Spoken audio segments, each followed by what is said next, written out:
Thank you for joining us for Talking Sleep, a podcast of the American Academy of Sleep Medicine.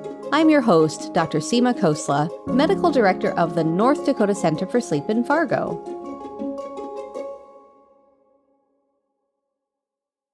A few weeks ago, we received an email introducing us to the BRAVE program. This is a program for military veterans and first responders to treat the invisible wounds of service, including PTSD and traumatic brain injury. This program aims to address the unique aspects of military service and how this may impact other dimensions of health, including their sleep. Dr. Gregory Burek is the medical director and chief of the Building Resilience Through Action in Veterans and First Responders, or BRAVE, program at the Medical College of Wisconsin. This is part of the Avalon Action Alliance.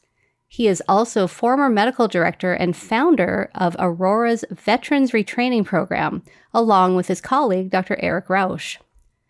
Dr. Dmitriy Kogan is an associate professor of medicine at the Medical College of Wisconsin. He is a pulmonologist and is the program director for the Sleep Medicine Fellowship Program. He also leads a sleep medicine program at the Zablocki VA Medical Center in Milwaukee, Wisconsin. Thanks for joining us today. Thank you for having us. Thank you for having us. So I have to tell you that when we were preparing for this, you both taught me a lot about military veterans and first responders. So Greg, you shared that you were in the Marines first, and then you went to medical school. So tell me what you think some of the fundamental differences are that maybe military or first responder training creates. Good question. That was my foundation right out of high school. I went into the Marine Corps as an enlisted Marine and served in the infantry long before I went to medicine. So what I noticed through that experience is that we, of course, undergo a lot of stress, a lot of sleep deprivation, other deprivation, a lot of suck it up or suppression, like push through the pain, a lot of sacrifice. So to oversimplify things, it's a lot of adrenaline. It's kind of always being prepared, always being on guard, always being on edge. So adrenaline is the way that we survive a lot of those experiences. So this is just sort of situational and it triggers adrenaline, or is it, from stimulants, or what do you mean by that? Not stimulants, no. It's one of the ways that you train somebody who's going into the military or even in the first responder classes, you get them under what we call like stress inoculation.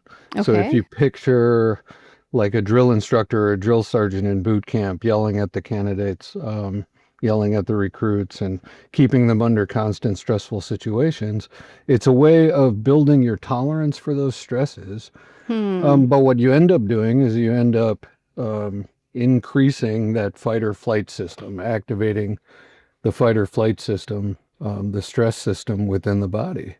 So then as you get into more and more situations, you get more and more used to being in kind of that fight or flight mindset so that you don't freak out, you don't freeze, the training kicks in more or less, those kind of things. So the high stress leads to a high adrenaline type of lifestyle. Is that really why they yell at you? Yes. Yeah, absolutely. Your first few weeks in boot camp are supposed to be high stress, chaos. They call it tornado week in the Marine Corps. Oh my gosh. Okay. Okay. And it's kind of what you see in some of the movies with the drill instructors in their Smokey Bear hats running in, ripping and throwing the bed sheets and all that and throwing trunks around. And yes, it's really meant to be chaos. Okay, I thought that was really exaggerated for TV. Okay, fair enough. So is there maybe a unifying characteristic that most of your patients in this cohort that they share? Well, I treat exclusively military veterans and first responders. Okay. So the kind of the values and the culture, military itself is a culture. So a lot of that culture has to do with suck it up, suppress, get in there and do something about the threat, more or less, activating the stress system. It's it's unique in kind of the if you think of it as a culture, it's like treating a different culture. And So and sacrifice is a big part of that value system too, right?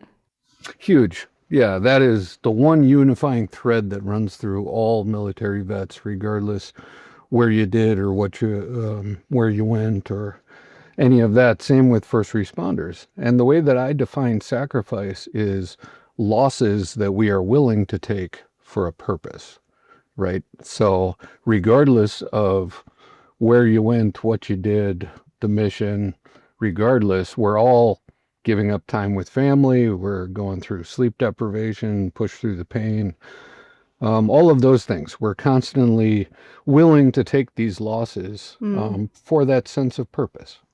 So you led me through various stages of being a military veteran. I have to tell you, I had no idea that this was a thing. So walk us through this. Yeah.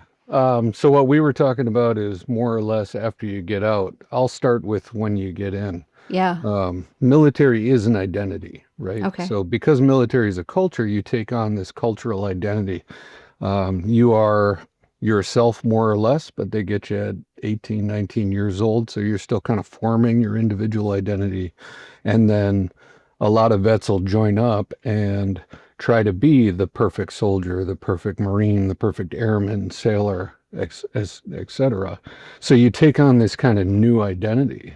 You take on the military values, you take on the uniform and the mission and the purpose. Mm. So then as you're in, you're really putting a lot into this new identity and almost at the cost of self sometimes. Like you get out then and you lose that sense of identity.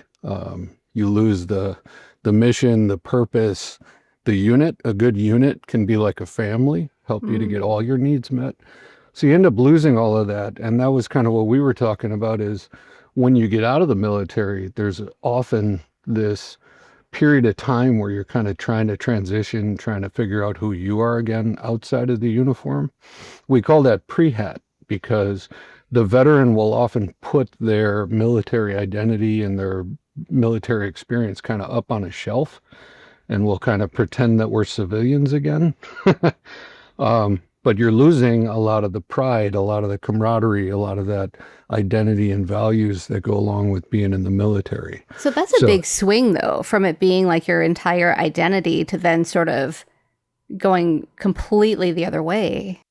yes, yeah, huge. Certainly, I think just about every vet goes through that period. On the short side, it's a transition, a Okay. kind of a rebalancing to what are my needs now? What are my wants? You get so used to sacrificing and even self-sacrificing, putting your own needs on hold for the greater mission or purpose, that at the very least, it's this rebalancing where you can kind of reassess your life, your values, your wants. And ideally, you take parts of both. You take parts of who you were before you joined or what your Mm. personal needs or wants or interests are. And then you combine that with those identity pieces that you got out of the military. At the hard end of this is people who had a bad experience while they were in, like maybe it's trauma, maybe it's the way they were treated when they were getting out. Mm. Going back to that sacrifice and that purpose, if anything starts to undermine the purpose, the reason you were willing to sacrifice, then that becomes a trauma or a moral injury that would then make it much harder to reintegrate I can see those that. military parts. So Yeah, then that pre-hat era can last decades. it can. The way you were treated, the way when you came back, those kind of things. And you mean pre-hat, like a physical hat on your head kind of hat? Yes. So Yeah. when you're in the military, you wear a hat or a cover as part of the uniform. Okay. So it becomes a part of the identity. And we all know the vets who have Yeah. the hats on to self-identify. So we use that as an allusion with an A to the are they are they outing themselves? Are they kind of owning parts of that identity? Are they willing to show people that they are a vet? So they So have swung back then. right. So Okay. pre-hat is before you're willing to kind of out yourself So that is this you're a vet. all like combat veterans or is this broadly? No, the no, this is military? broadly. It In is. fact, we were talking before, most vets undervalue their own service. Mm, So I would say as much as 95, 98% of vets will come in with their I was just, or I only mm-hmm. did, or it wasn't as bad as, like fill in the blank. So if you're undervaluing your service too, it's going to be really hard to say, I'm a vet, I deserve to wear this hat, it's a part of my identity. And there's Huh. something we've come to call grunt envy, where you always look to the people who did more or Mm, perceptually did more, right? So it's the idea that the way that we're trained, the way we're raised, even the way that we kind of feel about ourselves is maybe we haven't done enough, or we haven't sacrificed enough, or somebody else has had it worse, yeah, that kind of thing. I've seen that in clinic, and I didn't realize that that was them devaluing their service. You know, I've had a few people say, "Don't thank me for my service. I was like drinking and doing drugs, and I was just having a vacation." You know, and pretty dismissive, but I never really recognized that that was them undervaluing their service. Yes, very much. And we deal with that directly because that's most vets.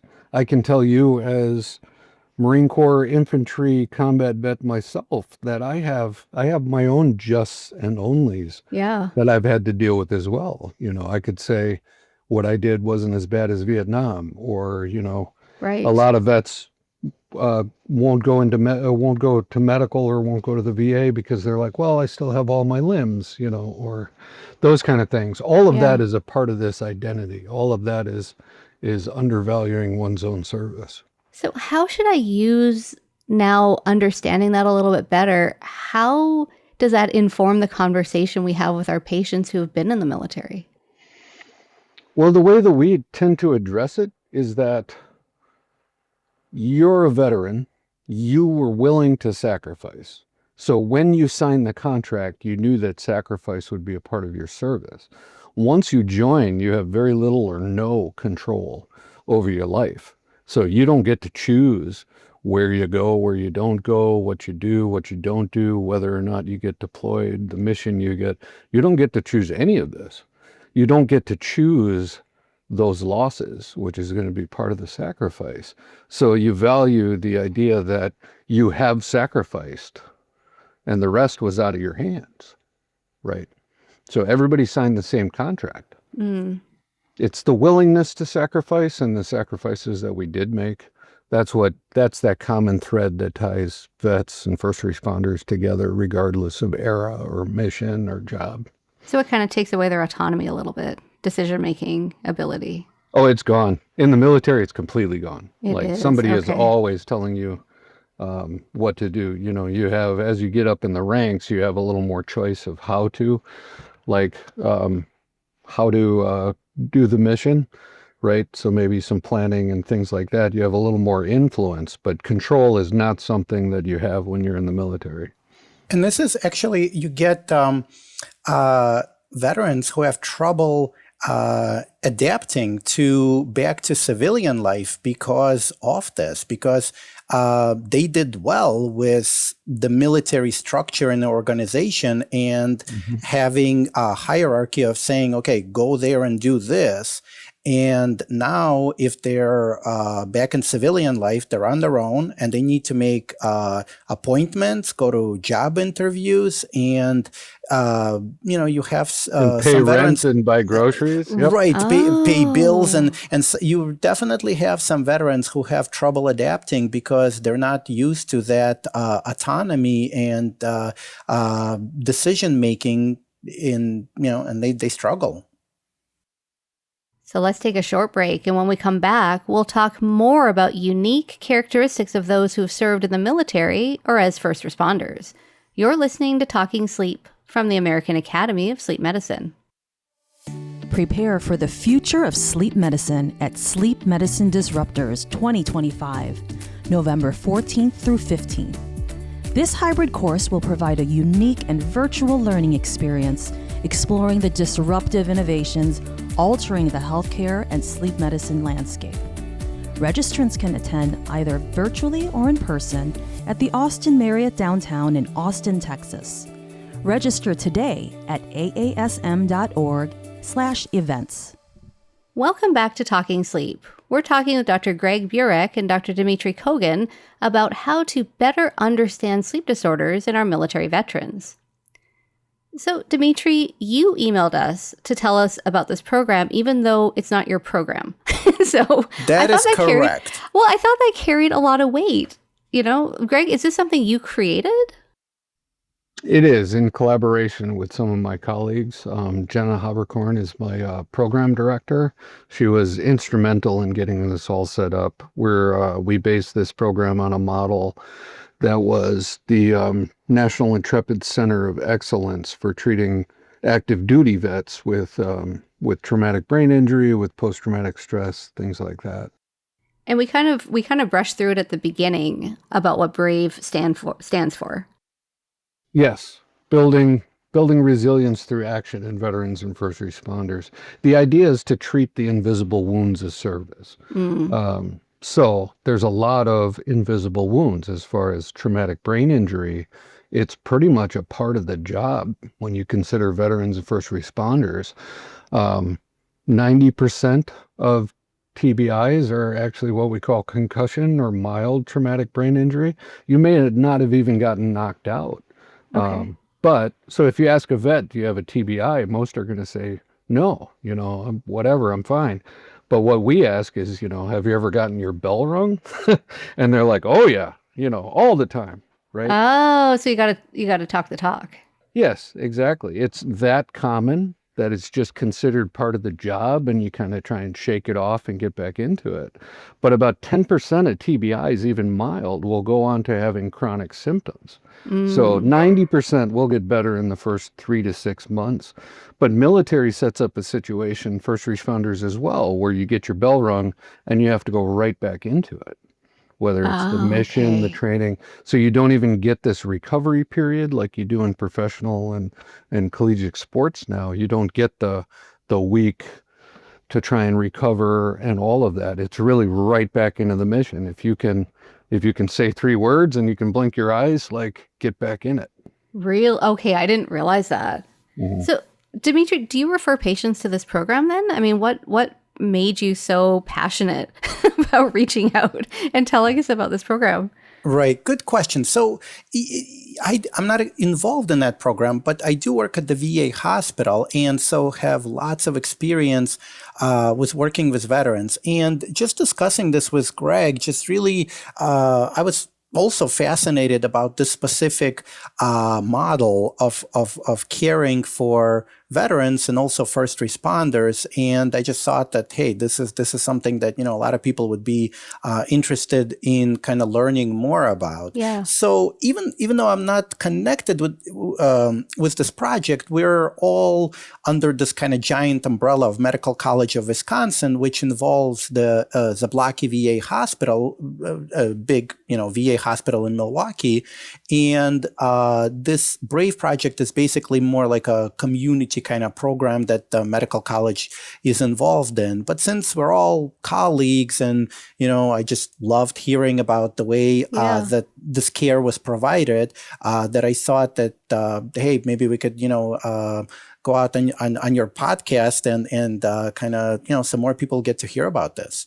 Well, point of clarification, it's an ASM podcast. I'm just the host. Dmitry and I have known each other for years. We've collaborated on a couple of projects, but we really got, he was actually one of my attendings when I was in residency. Oh, no way. Yes. Okay. And we got to talking a lot about sleep. Okay. So how does this work? Like, what happens if I'm a veteran that shows up at your door? Like, what happens? Well, the flow through the program is that we have an interdisciplinary team. We take any one of the vets. They come from around the country, actually. We fly them in. We pay for their travel, lodging, things like that.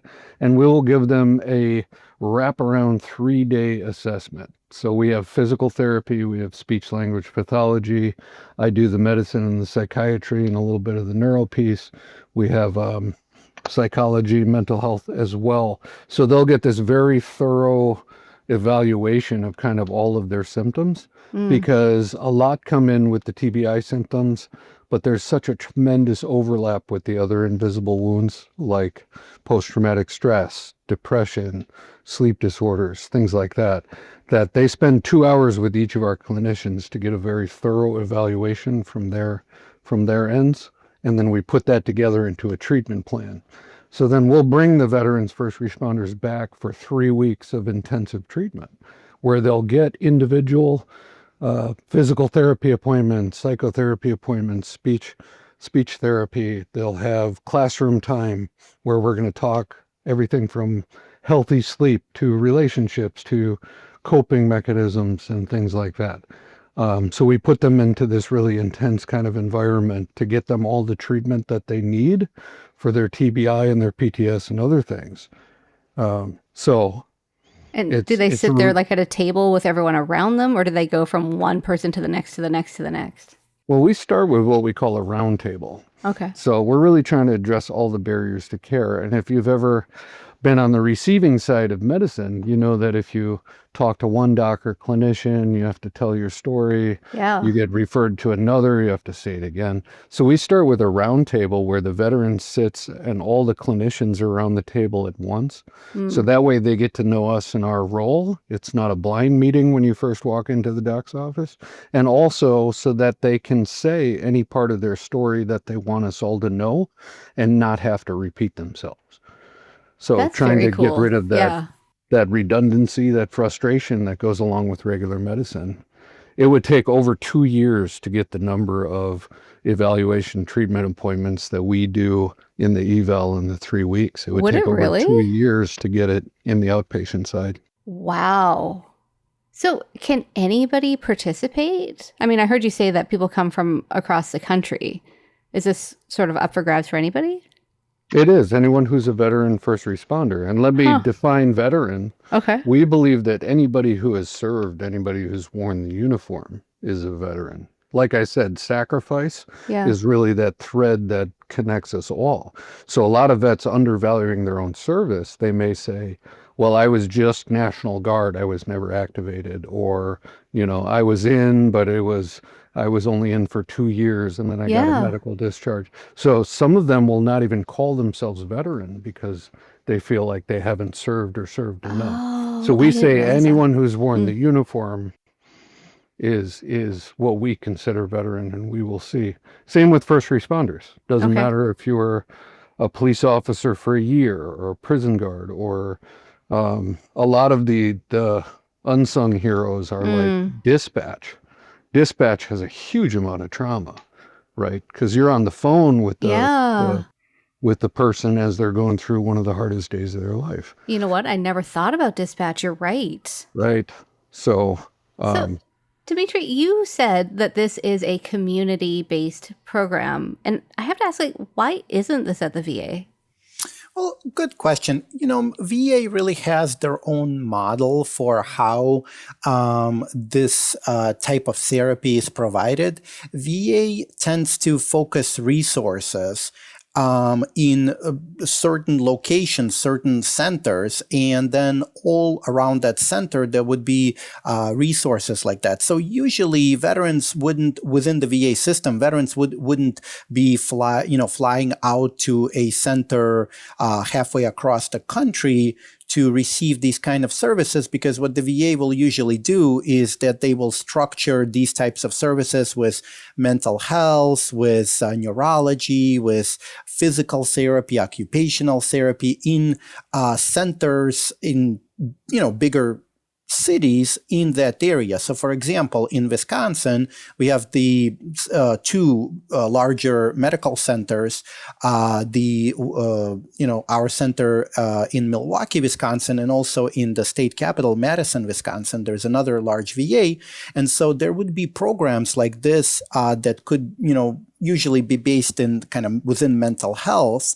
And there would be like a TBI team or a PTSD team that would include psychiatrists and psychologists.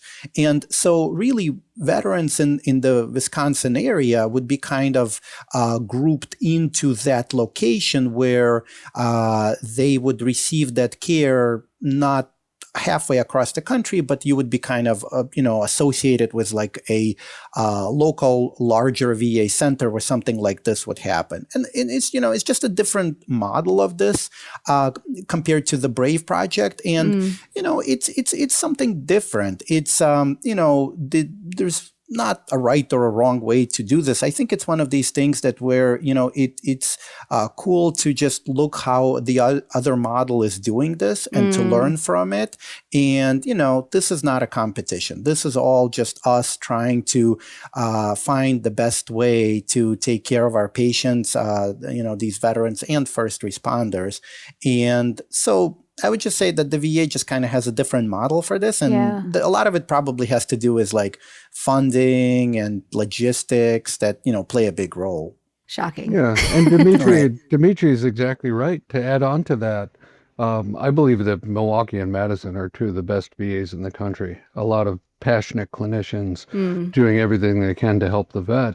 One of the things that I would point out is, for one thing, chronic TBI has just been recognized as an actual disorder. So this is only within the last year that Centers for Medicare and Medicaid acknowledged that chronic TBI is a thing.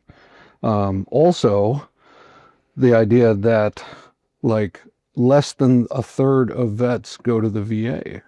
So is it that low? It is. Yeah, it's only about 25, 30%. They're doing a great job as far as outreach, but there's a lot of things that keep veterans from going to the VA. As an example, what we were just talking about, if you undervalue your own service, you're going to say somebody else had it worse. I'm not going to take up resources that they deserve, things like that.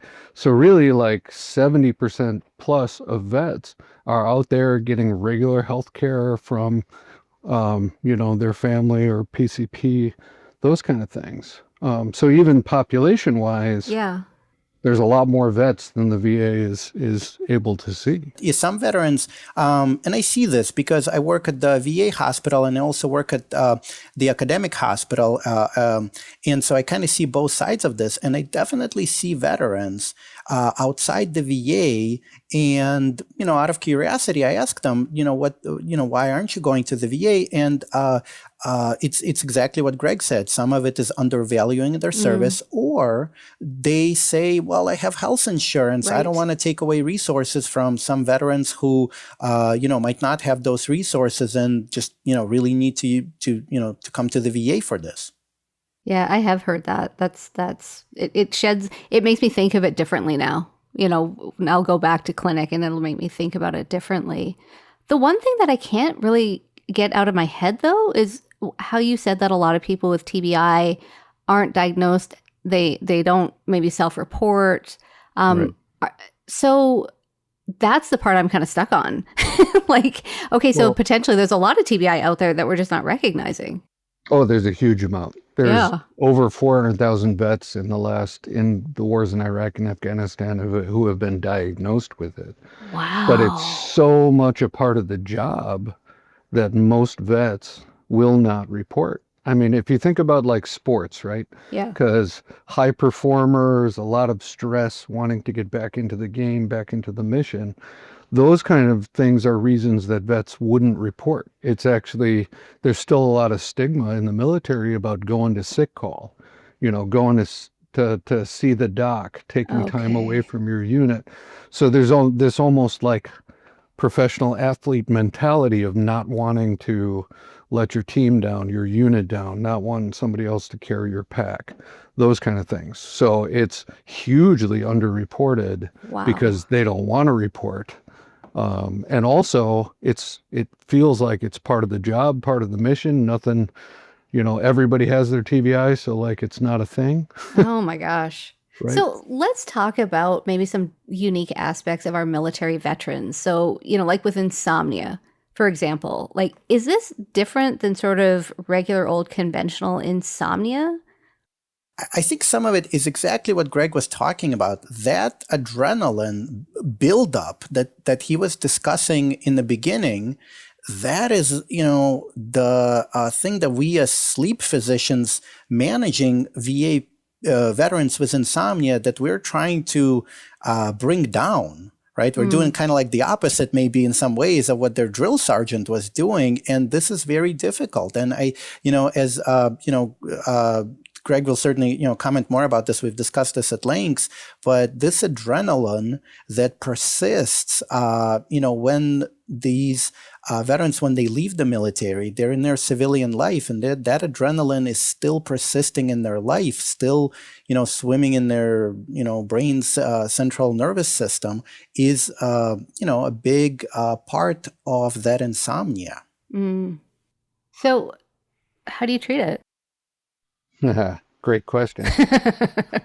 So to kind of double down on what Dmitry was saying, like that living on that adrenaline becomes a way of life, right? So you take a shot of adrenaline with your coffee in the morning and you get up and get yourself angry and ready to do the job.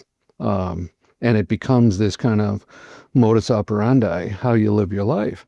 So even when you get out of the military and you're no longer on deployment or you're no longer under this high stress situation, you're still in this cycle of using the adrenaline to keep pushing through. So a lot of vets, I was looking up some of the recent meta-analyses, and some studies showed as much as 80 to 100% of veterans have poor quality sleep or insomnia or obstructive sleep apnea, things like that, because it's so normal to use that adrenaline to just push through. So most of the vets that I see, a little bit of selection bias, they're only sleeping 4 or 5 hours a night. And it's broken sleep. So adrenaline, or more specifically norepinephrine in your brain, is what keeps your brain on high alert. It's your fight or flight chemical. So that's the reason that a lot of vets have trouble shutting off the brain when they're trying to go to bed, is if norepinephrine and adrenaline are still flowing, it feels like you can't shut your brain off. Is that why you use clonidine then? It is, yes. In fact, some great gentlemen in the past, like Murray Raskin with his prazosin studies, Steve Southwick doing studies on norepinephrine in cerebrospinal fluid, have correlated almost all of the PTSD symptoms with high norepinephrine levels. Really? Right. So then, that standard in medicine is to treat PTSD with selective serotonin reuptake inhibitor or another type of antidepressant. You treat the insomnia with trazodone or zolpidem or something else like that. But if the problem is adrenaline, those things are not going to work. So clonidine is a very old blood pressure medication. Yeah. It actually came out in 1963. Oh, wow. But what it does, its mechanism is an alpha-2 agonist, which means it actually puts the brakes on the outflow of norepinephrine within the brain. So it's made to, if you remember the presynaptic receptors on neurons, it's telling the brain that you already released norepinephrine. There's no need to release any more. So it's really a way of dialing down the adrenaline and the norepinephrine in the vet. So how do you dose it? We start low. I know there's a lot of concerns around using clonidine. Certainly, we do not hear good things about it in medical school. No, so that's it. We don't, right? And now, Right. Have I had a handful of patients that have come in on clonidine? Sure. But Yes. it's not, something that I have really thought about in terms of insomnia. So teach me. Yes. So there's a lot of stigma around the med, but we start very low. Like the maintenance dose or the high-end dose, using it for blood pressure would be, they come in 0.1 milligram pills. It would be 2.4 milligrams, like 24 of those pills in a day. You could take 8 at a time, 3 times a day. That's high-end. So we're using 1 or 2. We're using 0.1 or 0.2 milligram at the beginning. To see how much that helps the vet to turn down that adrenaline. Sometimes that's enough. Sometimes a 0.1 is enough to just turn down the volume on the adrenaline to help with the sleep, to help with the nightmares, to help with the hypervigilance. Sometimes it takes a little more. So I've had patients on a range, but it's always on the low end. I think the maximum that I've seen is maybe 0.9 or 1.0, like spread throughout a day. Which kind of sounds scary for people who are not used to it. It sounds scary. It sounds scary by number. Yeah. But it really, it's the pill that will turn down the adrenaline, and it depends on what their adrenaline level on that day is. So if you talk about somebody who sleeps 3 to 4 hours a night, who's under this chronic stress, maybe life is not good, maybe they're in a bad relationship or work or like whatever, they're stuck in this high adrenaline cycle, right? Can't sleep. And another thing is you get stuck in this cycle of, if you can't sleep, and certainly if you can't get enough deep sleep or quality sleep, your body is going to kick up more adrenaline to get you awake and get you going, just like when you were in the military. So now that adrenaline is going to affect that next night's sleep. So like you get into this high adrenaline, kills your sleep. You can't sleep, so your body kicks up the adrenaline even more, and you kind of get into this vicious cycle of stress and insomnia. So like 0.1 right before bed, or do you do it in the evening? Yes. Yeah, it kicks in about 10, 15 minutes. It's got a pretty quick mechanism, or pretty quick I forget now, pharmacology? Pharmacological reaction, yeah. Thank you, yes. So it it affects somebody very quick, and that's the idea is you're going to start to feel as tired as you're supposed to feel. Okay. Depending on how much we turn down the adrenaline. Yeah. If you're sleep deprived, adrenaline is the only thing keeping you awake. So you're going to start to feel as tired as you should. And if they're hypotensive, then you probably couldn't use it. Yeah, the hypotension actually, in my experience, comes more from dehydration. So Really? if you were well hydrated, Okay. then clonidine would not drop your blood pressure. If you're well hydrated, adrenaline would increase it, but you would go back to a normal blood pressure. However, living high adrenaline at beta receptors within cardiovascular system, it constricts most of your body's blood vessels. Yeah. And therefore that sends your blood pressure up. Kidneys dump the extra fluid. That actually leaves you dehydrated. Yeah. So a lot of people who are living high adrenaline are also living dehydrated. And that's why we're worried about dropping the adrenaline is going to now bottom them out, and they're going to see hypotension. Yeah. But that's why we do a lot of explanation around, as your adrenaline drops, your blood vessels are going to open. That's when you need to hydrate. That's when you need to refill those blood vessels. So most of the side effects of clonidine, like dry mouth or lightheadedness, they're actually related to the dehydration, not to the mechanism of action of the clonidine itself. Oh, that makes sense. Mm-hmm. So, Dmitry, tell me about RBD in the military veteran. Is this super common in your cohort, or is it not?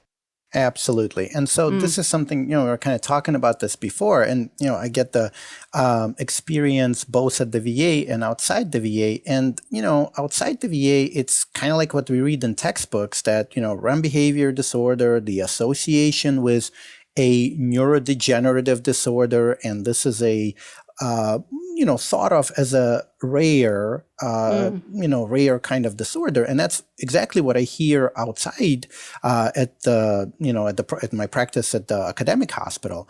However, talking to veterans, and I'm sure a lot of people who talk to veterans, hear about this experience, but you hear this that this is incredibly common.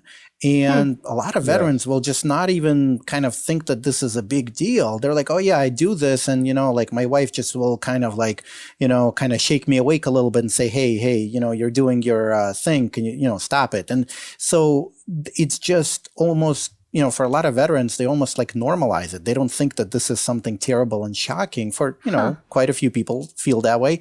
But to answer your question, this is incredibly common at the VA, and people who just describe very classic symptoms of REM behavior disorder, and and then we do sleep studies on them, and then sometimes we see this associated with REM without atonia, sometimes we don't, but I tend to just believe them and treat them appropriately to just, make sure they're safe and getting as best sleep as possible.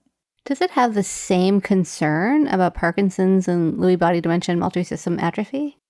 It's a very good question. I'm not sure that anybody really has the answer to this question, but my feeling is that no.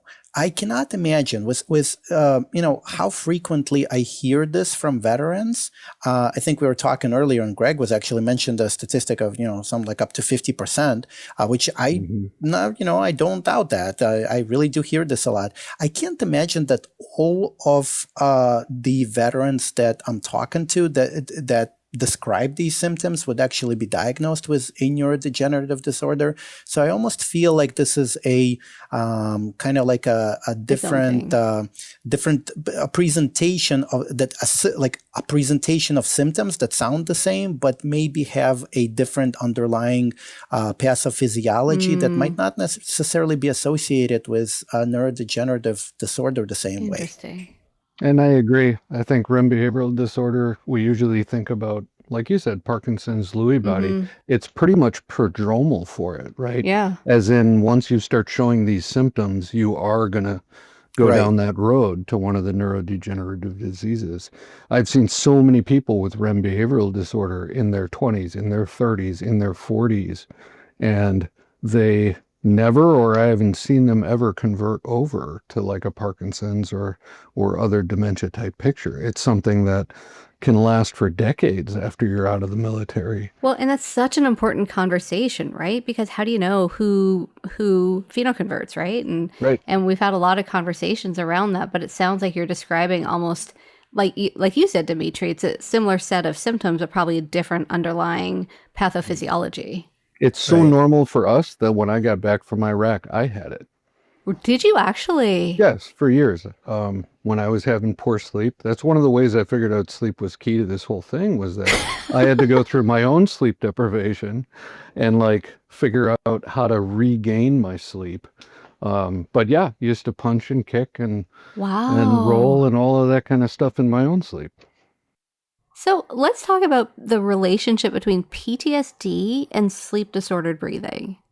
Is there a relationship there? Yes, we think so. There's absolutely a relationship. And, we've had a lot of conversations with Greg about this relationship. And there's a lot of difficulty in figuring out is this central sleep apnea? Is this obstructive sleep apnea? What's the connection between them? Does one cause the other? I think all of those are valid questions. And, we have more questions, and I think we're going to end up with more questions than answers. But we absolutely think that there is a relationship, and in fact, it's a part of research project we're doing to investigate this. But the kind of things we are seeing is that potentially because of the adrenaline that we've been talking quite a bit about, and this creates a certain amount arousal threshold, lowers the arousal threshold, and which could be associated with like central events, right? Basically, if you're having more arousals, there's more of the central events that follow the arousal in order to reset the the CO2 level for sleep.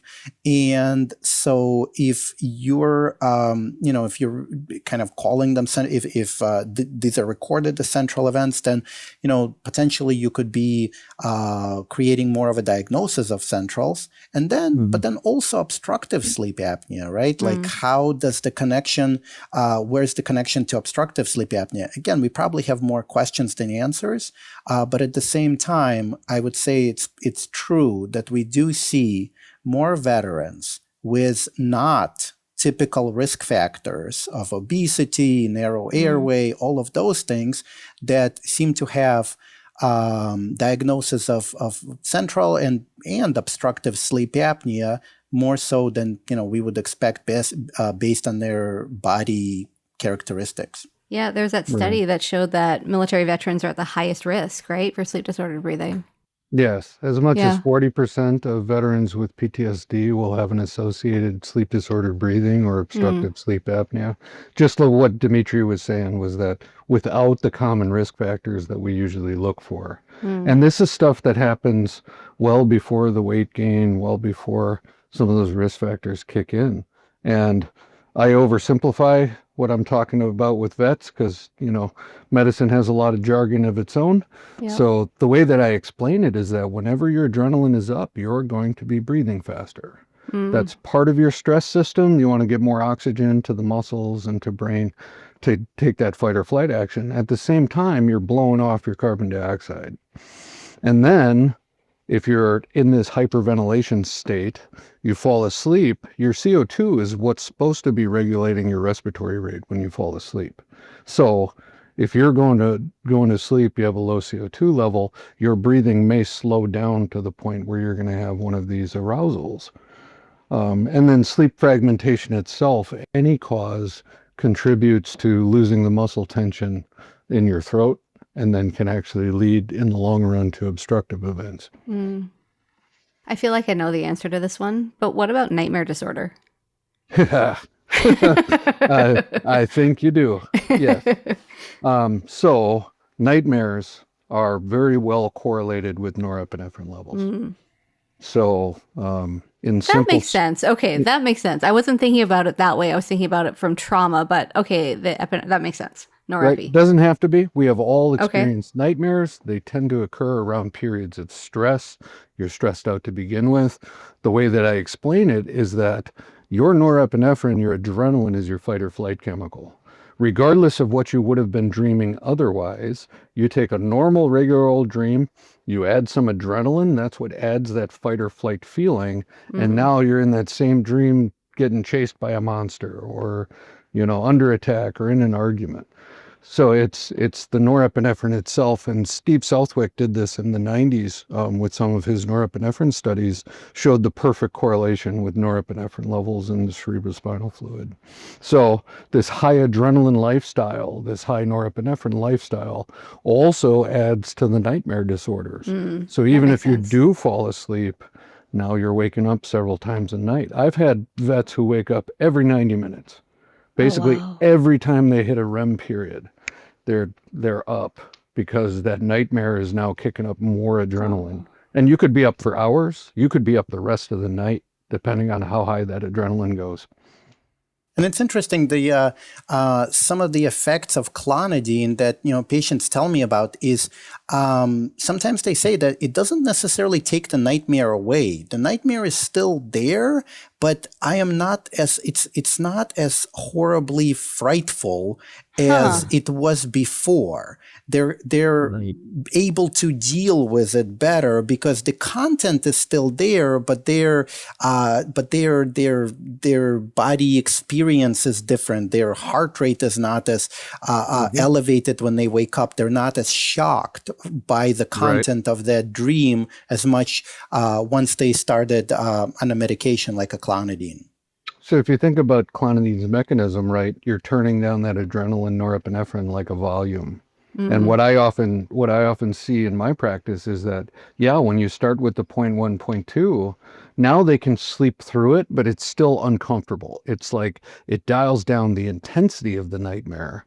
So now maybe it's not waking you up. If you go a little more, you may actually turn the volume down more, and now it's just an anxious dream instead of like what you would call a nightmare. So it's kind of dose dependent, at least in my treating experience.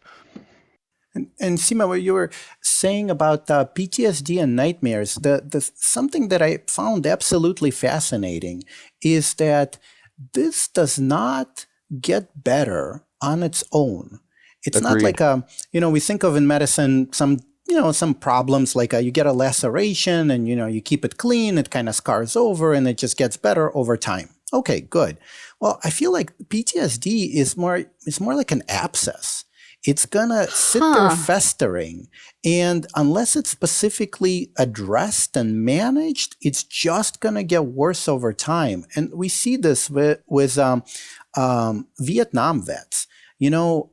They will come and tell us about flashbacks and nightmares and things that was just going on in Vietnam, just as if it was yesterday. And and this is over 50 years ago. People might kind of like feel that this is odd, that this is, how is this still just so fresh in your mind and you're getting nightmares and flashbacks when it occurred so long ago? And, there's quite a bit of research on showing, this feature of PTSD, that if this is just sitting there and it's not being addressed, and it's just going to be getting worse. I totally agree. In fact, I've had people who I was the first doc that they'd be willing to see, first psychiatrist they were willing to see since Vietnam. And these nightmares for sure and the sleep problems do continue to persist. And there's a couple of mechanisms that are potentially behind that. One is if the nightmare is disrupting the REM sleep, they are the disruption of the REM sleep is now impairing the brain's ability to process the traumatic memory.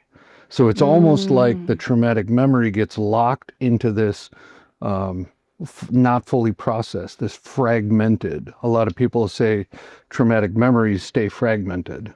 And that may have to do with disrupting the REM sleep architecture. Also, like I had said before, is that when you're so used to being sleep deprived, your body is going to crank up the adrenaline just to keep you going, right? So absolutely, no, these sleep disorders do not get better on their own. And that's consistent. I've had so many vets who come in after a decade and they're like, well, this is just the way it is. They get used to like such terrible nightmares that they can actually kind of shrug and try and roll over and go back to sleep. And like, that's just how it is. I get that. 2025 marks the 50th anniversary of the AASM. Here's Dr. Bicey. At the time that I was president of the AASM, there were a lot of organizational identity issues, I guess is one way to look at it. So it was the time at which the Academy was fighting for sleep medicine to be recognized as a medical specialty. So we finally got into the AMA House of Delegates. We were at the time setting up the first exam, a credentialing exam from the American Board of Medical Specialties. And those two things, I think, really serve to really garner a lot more legitimacy to the field of sleep medicine in general. It was a very active time, and had the opportunity to work with some really talented people on those issues. Now back to our conversation. So are these differences because of TBI, PTSD, or just from being in the military? Yes. Well, I was, it's an interesting question because you think of this working at the VA, you see veterans who have combat experience. You see veterans who were stateside, who were, going through boot camp and doing their military service in Army base in Texas or, wherever that is.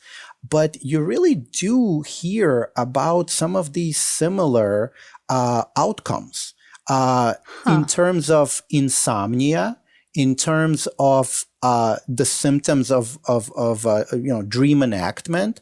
You really do hear that from in both situations. Even people who have not left United States and were not involved in active combat. Is that right? Yes, absolutely. Huh. Right. So TBI and post-traumatic stress definitely play a role. Yeah. Those two independently can interfere with sleep. But even outside of that cohort, exactly what Dmitry was saying, the deployment is less of a factor, the combat situation less of a factor, the training itself, the sleep deprivation, the high stress, those things are independent risk factors for sleep troubles, insomnia, poor sleep quality, things like that. And certainly, as Greg said, even veterans who have not, gone to active combat, they're still certainly at risk for developing a traumatic brain injury. Yes. Through training, through, all the things that these vets go through that could be considered, minimal or not, paid attention to, but they result in a real TBI. Yes, Well, very much so. And like I said, about 10% go on to have chronic symptoms. So we found, like, the research shows that those those factors, post-traumatic stress, sleep deprivation, depression, other mental health issues, predispose you to developing the chronic symptoms of TBI. mm, So putting the veterans under these kind of stressful and sleep deprived situations actually increases the risk that they will, after a TBI, which is part of the job, go mm. on to have chronic symptoms. So I have to tell you that one of the things I really, as I was reflecting on our conversation, I feel like it allowed me a kind of a glimpse behind the curtain, right? Like I never thought about devaluing their service or even underestimating their history of TBI. So how should I be asking about TBI in a way, like you said, have you had your bell rung? Like, are there certain questions or certain ways that we should phrase it to pull that out and better communicate what we're trying to get at? Yes. So exactly what you were saying. A big part of what our program does is really about that public education piece. Is Huh. that, the more common word is concussion. But even if you ask a vet if they've had a concussion, they're probably going to say no. So the common lingo within the military is getting your bell rung, Okay. right? And we were just joking with some vets within my program about, like, there's this joke that's a little profane, so I can't tell you, but it's about two turtles doing some Okay. business, and you ask a vet, have you ever seen two turtles? And if they say no, then you hit them in their helmet with your helmet. And it was like just part of training or part of camaraderie or part of whatever. But, you Stop know, it. totally. And then you talk about combatives. Everybody in the military, Army, and Marine Corps specifically go through a combatives or basically like a martial arts type training. So then you train how you fight. So you Huh. got you got two vets going after each other like 100%, right? So all of this, it could definitely easily be Wow. during training, during whatever, right? So talking about, have you ever gotten your bell rung? Have you ever, after you got hit in the head or been around a blast, did you have any like confusion or like foggy brain, or did you have a headache for a couple of days? So Yeah. it's kind of like focusing more around the experience is so normal. I know you got your bell rung. Did you ever have one of those where these kind of symptoms crept up after it happened? Memory trouble, Oh. right? So think about TBI as well, is that one of the foundational symptoms of TBI is post-traumatic amnesia, right? So you may not even remember the event. You may not remember whether you were knocked out or not. You may lose a Huh. couple of minutes of memory around the event. So that's another reason for underreporting That makes is sense. you feel like you blinked your eyes and all of a sudden you're on the ground and you're like, what Yeah. the hell happened? Yeah. And Yeah. sometimes it's veterans that report certain things, but a lot of that too can be gained from their family members. It is frequently that if I have a veteran's spouse or their sibling or somebody that can just they're not going to know about the actual event that happened in while they were in the military service, but they will talk about how this person is different now after they came back Hmm. Yes. because maybe it's somebody who knows them from before, and it's just so common for me to hear that what, he's not been the same. He this and this and this is going on as far as memory, as far as reacting to things, as far as anger, as far all of these things that I hear about, and it's especially insightful to hear from somebody's significant other who, especially if this person has known the veteran before their service and after their service, and they could really tell a difference. Yes. Yep. And the vet often feels it too. So another way to kind of look at it is that, like, that TBI is normal, right? A part of what we do. A lot of times you'll go in and see the doc and they'll say, even doctors still, like, we train that concussion recover in 3 to 6 months, whatever. So like if you're coming 6 years after, 10 years after, they're gonna be like, no, this probably has more to do with your post-traumatic stress or other things that are going on. So that's part of the reason that we do this really thorough evaluation, especially with PT, because guess what? You may end up with visual, like convergence issues. You may end up with vestibular balance issues, things like that, that wouldn't show up on a regular neuro exam, that you actually have to challenge their vestibular system or their visual system in order to even track these. But like vision and vestibular issues are a common part of TBI as well, that will persist for years and years. So does Right. everybody that gets referred to your program have to have PTSD and TBI? Like how do we refer patients? Of course, the more we talk about this, I can think of more and more people. I'm like, ooh, I need to get this guy in. Right. Yes, I've always been treating almost exclusively veterans first responders. And in my last program, it was completely mental health. Okay. So like, no doubt we were treating a ton of PTSD, sleep issues, other things like that. There was a subset that got better, but it's like they hit a plateau, like there was something missing. So now this program that I have with the PT, with the speech, with these other clinicians, I think a big part of that was unseen or unrecognized TBI symptoms that were creating that plateau. So in order to come into my program, our program, TBI is the check in the box. Okay. But like I said, TBI is so common, Yeah. right? Mild TBI, did you get your bell rung? Are you having any of those TBI possible symptoms? So memory issues, foggy brain, headaches, right? Headaches are super common, multiple causes, like all of these. So there's such a tremendous overlap between TBI and PTSD symptoms and sleep deprivation symptoms that as long as they have like a grouping of those, right? Okay. Then we're here to treat you. And Right. it's grant funded. You don't charge people. Yes. So we got a generous gift from the Avalon Action Alliance to set up this program. It's supposed to be our runway, Okay. but it's also we're really trying to address all the barriers to care. And the extra money that we got donated is a big part of how we are able to address the logistic barriers. So the travel, the lodging, the meals while they're with us. We don't charge copays. So because we're a philanthropic organization, we will treat you whether you have insurance or not. If you do, we will bill your insurance, but we waive all copays. So it's really supposed to be little or no cost to the vet, because that's a huge barrier to care. Absolutely. So any final thoughts, Dmitry? Well, thank you so much for having us on this podcast.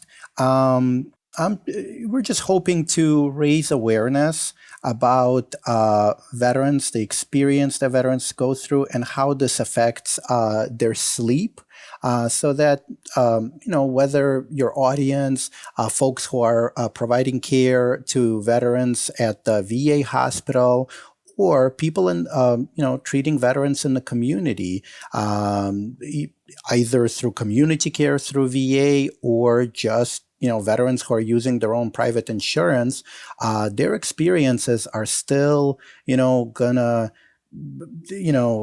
be affected by their service, and so their care is going to be affected by their service. So we just want to raise awareness about this cohort, and so that people can kind of think of the issues, the PTSD, the TBI, the insomnia, the REM behavior disorder, ask about these things, and see how this can contribute to the overall comprehensive management of the patient in front of them. How about you, Greg? Any take-home messages for us? Well, I would certainly agree with what Dmitry just said. Veterans make up about maybe 9 to 10% of the U.S. population. So if you're seeing adults, you are seeing veterans. So asking is always helpful, because that's going to kind of open up. Now maybe it's about the culture. Now maybe it's about when you say, how is your sleep? And they say good. Yeah. I always have to ask, well, what do you mean good? Because then they're like, well, I get 5 or 6 hours a night. I only wake up 3 times. It's like, well, that's not what we would qualify as good. Right. Right. Or if you ask about nightmares, actually, the more often you have bad dreams and nightmares, the more it disrupts your REM sleep. So then you don't even remember dreaming. Yeah. So if I ask a vet, are you having nightmares? They'll be like, nah. And then I'll be like, okay, but do you dream? And they're like, nope, haven't dreamt in years. Okay, well, now we're talking about Oh. REM disturbance, right? Now we're talking about REM fragmentation or increased REM density. So it's kind of just nuances to this conversation. And sometimes you got to dig just a little bit deeper because we're so used to, just by culture, sleep deprivation, high adrenaline, nightmares, right? That good, bad is kind of on a different scale for us. So, I mean, I feel like you've given me like so much insight. So I feel like even though I can't say, and we talked about this before, that, that I know what you're going through, but I know it's something, right? Like I will sit with you in this and we can figure it out together. And just because I don't understand that experience, I know you're experiencing something. And that is huge. There is so much kind of invalidation or there's stereotyping around military in our experience, those kind of things, treated like a number, all of that while we were in and often afterwards, that just sitting with the vet and having that conversation and not saying I understand, but I feel you and I want to help you, right? So not taking things at face value and treating them like an individual goes Absolutely. a long And way. I see this all the time with veterans who will just, you don't have to go through what they did to really provide good care for them, to really try to understand what they're going through, to raise, to learn more. And I'll tell you, a lot of veterans really do appreciate this. Veterans are, they're the best patients. They really appreciate you being a medical provider who is, there to help them. A lot of veterans really do appreciate that, and despite all the challenges that may come with treating veterans, there is a lot of gratitude that you get this way. Well, thank you both for joining us today and helping us to better understand how military service or first responder training may impact the way our patients view their sleep health. Thank you for having us. This has been another great conversation. Thank you so much. Thanks for listening to Talking Sleep, brought to you by the American Academy of Sleep Medicine. For more podcast episodes, please visit our website at aasm.org. You can also subscribe through your favorite podcast service. And if you enjoyed this episode, please take a moment to leave a rating or review. For more feedback or suggestions, email us at podcast@aasm.org. I hope you'll join us again for more Talking Sleep. Until next time, this is Seema Khosla, encouraging you to sleep well so you can live well.